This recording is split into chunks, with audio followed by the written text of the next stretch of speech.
Now, I want to finish with one more quote from Aldo Leopold, and it's rather lengthy, so I'll read it to make sure I get it right, because I do think it bears directly on our work.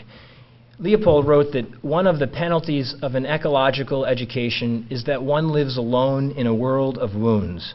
Much of the damage inflicted on land is quite invisible to laymen.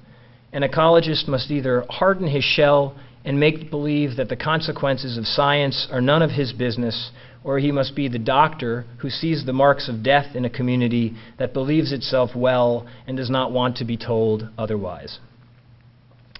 You know, one of the greatest challenges to conservation and to spreading the message and the vision of Trout Unlimited is this sense of creeping negativity.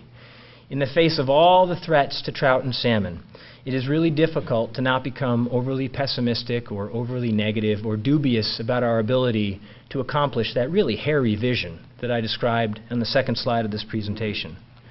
But conservation, this idea that we are leaving healthier lands and waters for people that we know are going to follow us, is by definition an optimistic concept. It's an American ideal. This is an idea that was actually developed in our country. So I want to leave you with this thought and a thanks. Our work is joyful. Where others see loss, we see recovery. Your presence here today and your work with TU's chapters and with its councils and your advocacy for Trout Unlimited in your communities is a real affirmation of hope. So all of us are missionaries for conservation, whether we work at the chapter level, at the state council level, or at the national level.